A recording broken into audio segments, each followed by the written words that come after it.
Bonjour à tous, on se retrouve pour une nouvelle vidéo où je vais vous parler de mon parcours formation avec le Centre européen de formation pour devenir praticienne en naturopathie. Donc pour celles et ceux qui me suivent, vous savez que c'est officiellement aujourd'hui que je lance mon activité officiellement en plus de mon activité de coach sportif. Donc je vais vous expliquer un petit peu comment s'est déroulé depuis la prise de décision jusqu'à l'obtention du certificat de formation. En fait, il faut savoir que c'était pas du tout une idée qui me trottait dans la tête depuis un certain temps. Juste, j'étais sur Facebook et je suis tombée sur une pub du CEF justement qui expliquait cette formation, qu'est-ce que c'était la naturopathie, etc. Et je me suis dit que c'était un métier qui pourrait beaucoup compléter ce que je fais actuellement puisque je suis coach sportif et que j'ai beaucoup de coachés qui me demandent des conseils, etc. Et je me suis dit, pourquoi pas me former là-dedans, comme ça je peux allier la pratique de la naturopathie et en plus dans mon activité de coaching, mieux conseiller mes coachés. Donc j'ai vu cette pub sur Facebook, je me suis renseignée en allant sur leur site internet et j'ai tout simplement fait une demande de documentation. Alors du coup, cette documentation-là, elle est arrivée super rapidement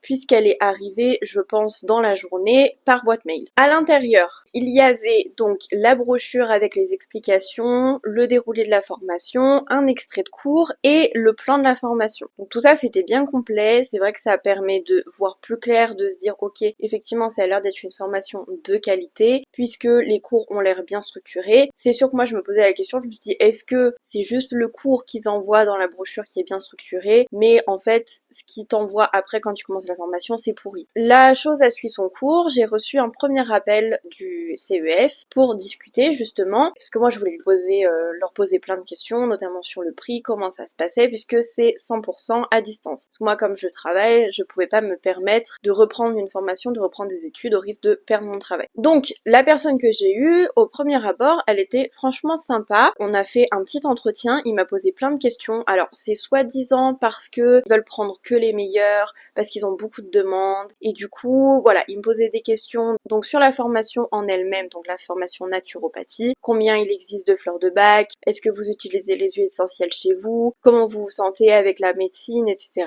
dans un premier temps, et après il m'a posé pas mal de questions aussi sur ma vie personnelle, comment j'étais, est-ce que j'étais en couple, célibataire, est-ce que j'avais une situation stable, est-ce que j'avais un soutien émotionnel à la maison, et quelle était ma situation professionnelle aussi, si j'étais déjà dans la vie active, et ça a eu l'air de le rassurer, et effectivement c'est ce qu'il me disait, qu'il préférait des gens qui étaient déjà dans la vie active, qui s'y connaissaient en auto-entreprise, qui étaient entourés de leur famille et tout ça. Évidemment, il y a un moment où arrive la question du financement. Ce qui m'a un petit peu titillé dans le premier entretien, c'est que moi c'est la question que j'ai posée en premier et il a fait durer le truc pour au final y répondre qu'à la fin. Le prix, je l'ai plus exactement en tête, mais je vous l'affiche ici, c'est quand même une somme qui est très conséquente et que on peut pas tous sortir de notre poche en un claquement de doigts. Donc, forcément, je lui dis, écoutez, moi, il faut que je me renseigne parce que cet argent-là, je peux pas le sortir comme ça et je l'ai même pas en plus. Donc, forcément, voilà, je peux pas vous dire oui tout de suite. Et c'est là qu'a commencé ce qui, à mon avis, est général dans ce genre de centre de formation, c'est oui, mais vous comprenez, on a beaucoup de demandes. Si vous nous dites pas oui tout de suite, après, on pourra plus vous suivre et machin. J'ai dit, mais moi, vous pouvez pas me demander de sortir une telle somme et que je la sorte d'un coup, en fait, c'est juste pas possible. Donc, je raccroche avec lui et moi, pendant ce temps, chez moi, j'essaye de trouver des solutions pour sortir une telle somme d'argent parce que je veux pas m'engager dans un prêt. Enfin,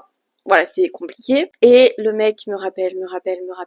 Et en fait, moi, j'ai pas de solution et j'ai pas envie de lui répondre forcément non plus. Un jour, j'ai pas fait attention, c'était lui qui m'appelait et du coup, j'ai répondu. Et le mec m'a sorti des phrases vraiment impertinentes où juste il m'a dit ouais, mais quand on veut, on peut. C'est sûr que si on n'a pas la volonté, ça sert à rien de s'engager dans une formation comme ça. Et je lui dis mais c'est pas la question là, moi je veux passer cette formation, mais juste je n'ai pas les fonds nécessaires et je ne peux pas les trouver pour l'instant, je n'ai pas de solution. Oui, alors dites pas que vous avez la volonté, parce que quand on a vraiment la volonté, on peut se permettre, machin. Je lui dis, mais c'est pas comme ça que la vie fonctionne. Moi, j'ai la volonté, mais je peux pas contracter un prêt à la banque, je peux pas demander à mes proches comme ça, il faut que je réfléchisse. Et il me dit, oui, mais vous inquiétez pas, on a des aides, si vous voulez faire du babysitting, de la garde de chien. Je dis, mais vous êtes au courant, juste que je travaille, en fait. Je n'ai pas le temps de me pencher sur d'autres activités, sur un autre job pour financer ma formation. Et en fait, là, ça m'a vraiment extrêmement refroidi parce que je me suis dit mais le mec en fait il est complètement à l'ouest. Quand on veut on peut, mais c'est quoi cette phrase? Enfin il y a un moment je peux pas sortir l'argent, je peux pas l'inventer, je suis désolée de l'expression mais je peux pas chier de l'argent. Donc du coup ça m'avait vraiment refroidi et jusqu'au jour où j'ai trouvé une solution pour financer cette formation et où du coup j'essaye de reprendre contact avec eux tout simplement pour la commencer. Et bizarrement à ce moment-là je me dis ok il y a quand même un problème, c'est qu'ils ont tellement insisté et quand j'essaye de les rappeler pour leur dire ok c'est bon je vous renvoie tous les documents, je vous renvoie le chèque, c'est bon vous pouvez me faire commencer ma formation. Plus personne. Pourtant le mec qui était hyper insistant, en fait je me suis dit mais ça y est j'ai trop attendu, enfin juste le mec était en vacances. Donc à ce moment-là j'ai eu un autre conseiller qui était super, qui m'a fait signer tous les papiers, qui m'a demandé comment régler, donc du coup moi j'ai choisi de régler une certaine somme, donc 139 € par mois pendant 3 ans, par virement bancaire ou par carte bancaire, je me rappelle plus exactement. Et du coup, c'était lancé. Donc j'ai signé plein de trucs, etc. Tout ce qui est droit à l'image, tout ce qui est que j'ai pas le droit de partager des cours, etc. C'est pour ça que je vous mets pas de capture d'écran, c'est parce que j'ai pas envie d'avoir des soucis non plus avec eux. Voilà, donc là, la formation, elle était lancée. Donc, quand j'ai commencé la formation, j'ai été beaucoup rassurée parce que tout ce qui était e-learning, cours et tout ça, c'était aussi bien fait que ce qu'ils ont envoyé par mail. Et donc j'avais des cours et à la fin des cours j'avais des petits quiz, puis on a de la révision, toujours sous forme de quiz, puis après on a les devoirs. Donc vous avez des devoirs obligatoires et des devoirs facultatifs. Et ces devoirs, vous les rendez donc uniquement sur le e-learning. Au départ, moi j'avais que des QCM, puis après c'était des développements argumentés, développements détaillés, compléter des schémas. Et donc tout ça, vous l'envoyez directement sur le e-learning et c'est corrigé directement par les professeurs du CEF. J'ai été hyper surprise de à quel point c'était rapide pour que les professeurs nous corrigent nos devoirs. Vraiment, des fois, je me demandais comment ils avaient le temps de lire tout ce que j'avais écrit et c'était corrigé super vite. Donc vous avez deux chances. Si vous n'avez pas la moyenne à la première correction, ils vous renvoient votre devoir corrigé avec le barème,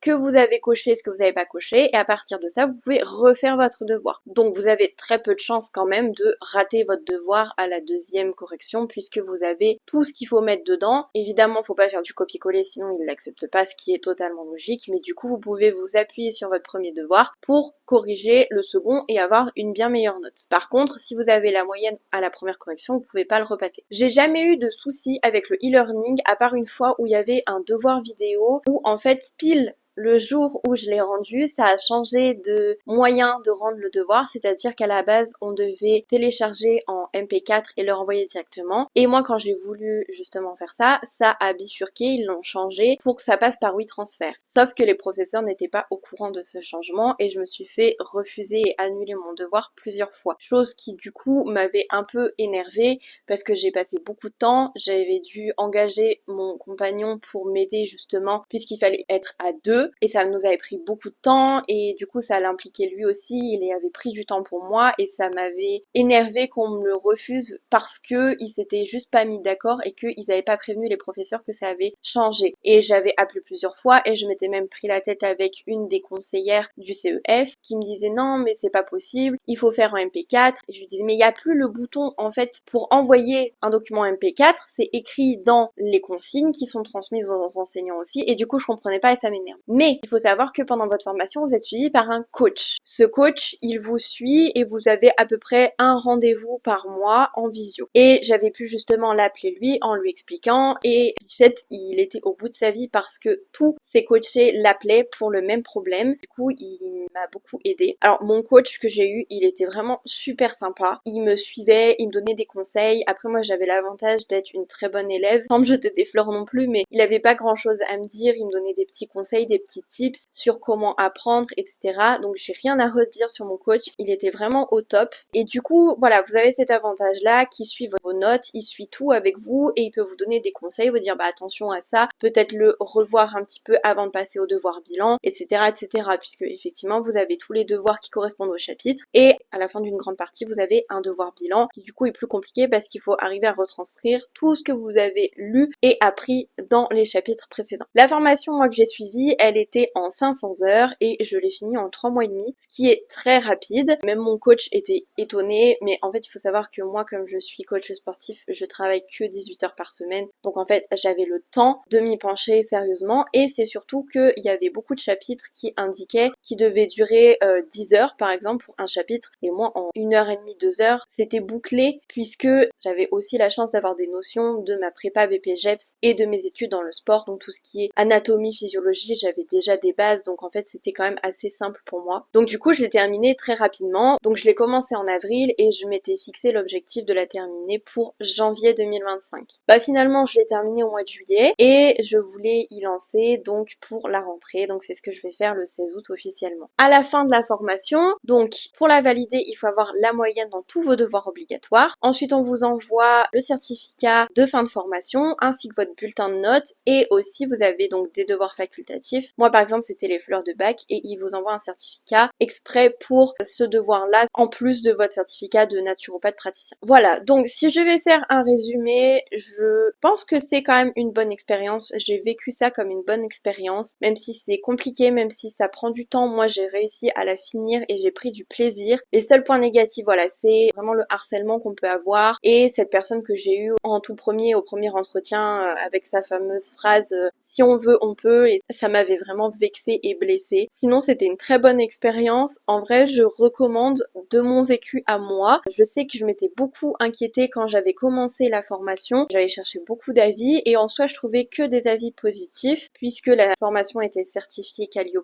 Je trouvais que des avis positifs, mais je sais qu'il y en a qui achètent les avis donc c'est pas forcément fiable. Mais du coup moi j'ai vécu une très bonne expérience et je vous la recommande. Vous pouvez gérer votre temps comme vous voulez. Vous avez déjà tous les cours qui sont faits, vous pouvez les garder puisque vous les recevez par la poste. Moi j'avais le e-learning et du coup je recevais mes cours par la poste. Donc franchement moi je recommande. Là du coup moi j'avais rien à faire au niveau administratif mis à part rajouter l'activité de naturopathie sur mon auto-entreprise qui existait déjà. Et après il faut se lancer dans tout ce qui est communication, réseaux sociaux et tout ça. Mais moi j'avais pas grand chose à faire. C'est sûr que j'ai pas de cabinet puisque je vais faire à domicile. Donc c'est des papiers en moins, c'est des frais en moins à prévoir. Moi j'avais déjà mon auto-entreprise donc c'est un truc en moins à penser. Donc en soi moi c'était facile. J'ai décidé de suivre une petite formation de 24 heures en lithothérapie qui m'a coûté une petite cinquantaine d'euros et qui du coup me permet, je trouve, d'approfondir cette formation de naturopathe et proposer aussi la lithothérapie en plus des fleurs de bac et de la naturopathie. Donc voilà, moi j'ai rien à vous redire, j'ai pas eu de mauvaise expérience à part ce que je vous ai dit, mais c'était sur une personne. Donc sur 4 mois de formation, j'ai eu que un petit temps où ça n'allait pas et sinon franchement j'ai rien à redire. Si jamais vous avez des questions, vous pouvez me les poser en commentaire, je me ferai un plaisir d'y répondre. Sinon je trouve que c'est quand même assez bien expliqué sur le site du CEF, donc n'hésitez pas à aller y faire un tour. Et voilà, donc encore une fois n'hésitez pas à mettre un petit j'aime, un petit commentaire, à vous abonner, c'est gratuit, moi ça me fait toujours plaisir.